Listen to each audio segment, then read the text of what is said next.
I'm J.R. Church. Welcome to today's analysis of the news. Albert Pike was one of the most colorful characters in American history.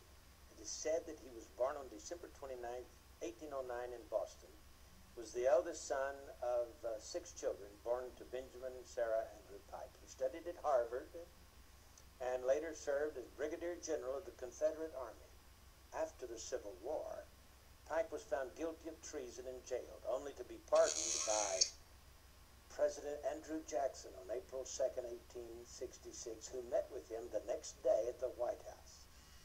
On June 20, 1867, Scottish Rite officials conferred upon Johnson 32nd degree Freemasonry degrees. Pike was said to be a genius, able to read and write 16 languages. He was one of the founding fathers of the head of the ancient accepted Scottish Rite of Freemasonry, being the Grand Commander of North America Freemasonry from 1859, and retained that position until his death in 1891. In 1869, he was the top leader of the Knights of the Ku Klux Klan. Pike was said to be a Satanist who indulged in the occult, and he apparently possessed a bracelet which he used to summon Lucifer, with whom he had constant communication. He was the Grand Master of a Luciferian group known as the Order of the Palladium, or of Sovereign Council of Wisdom, it's also been called, which had been founded in Paris in 1737. Now, General Albert Pike was the only Confederate general with a statue on federal property in Washington, D.C. He was honored not as a commander or even as a lawyer, but as Southern Regional Leader of the Scottish Rite of Freemasonry. The statue stands on a pedestal near the foot of Capitol Hill between the Department of Labor building and the Municipal building between 3rd and 4th Streets on D Street Northwest.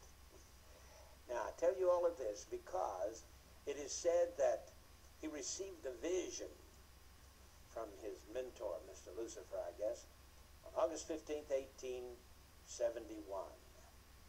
And William Guy Carr, former intelligence officer in the Royal Canadian Navy, wrote a book called Satan, Prince of this World, in which he gives this information. He said that he received this information from a book written by Cardinal Caro Rodriguez in Santiago, Chile, who wrote in 1925 a book called The Mystery of Freemasonry Unveiled.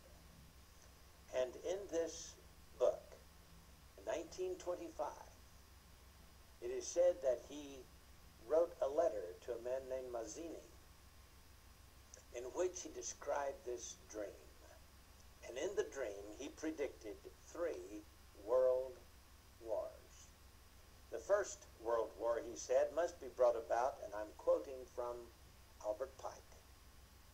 The First World War must be brought about in order to permit the Illuminati to overthrow the power of the czars in Russia and of making that country a fortress of atheistic communism.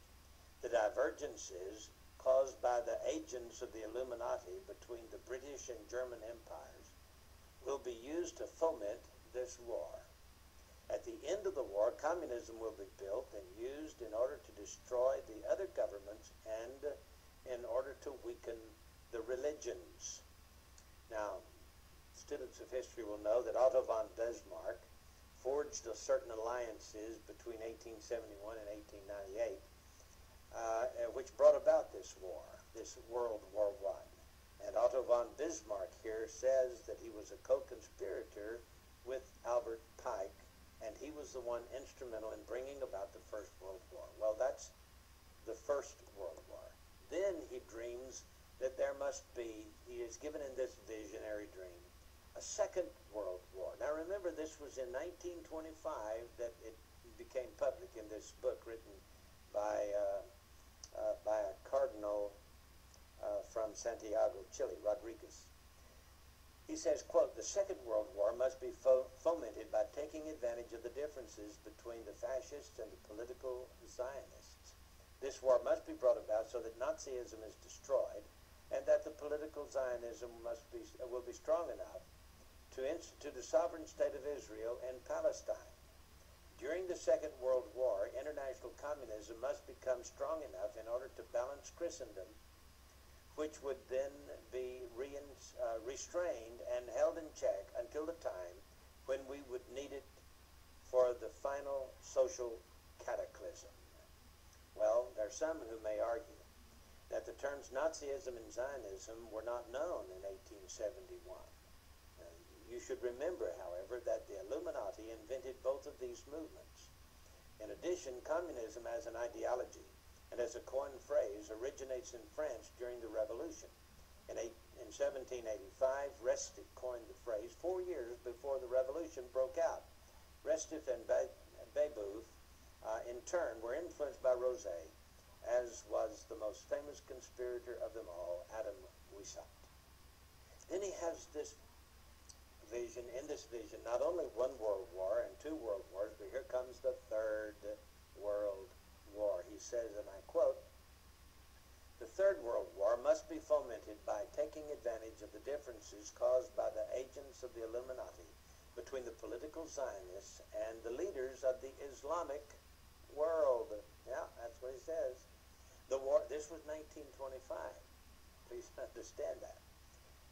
At least 1925. May go all the way back to 1871, as is purported to do, but at least it was written in a book and published in 1925. So he says that after World War I was just over a few years, and before World War II even started, he's now thinking about this Third World War, and it says that it will be caused by the differences between the political Zionists and the leaders of the Islamic world. The war must be conducted in such a way that Islam, the Muslim Arabic world, and political Zionism, the State of Israel, mutually destroy each other. That's what it says.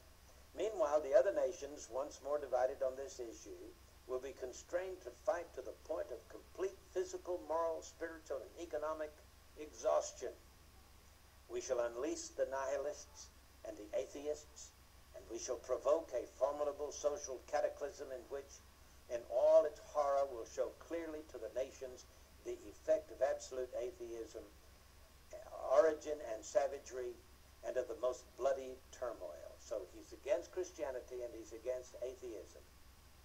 They're supposed to fight each other to the death, you see.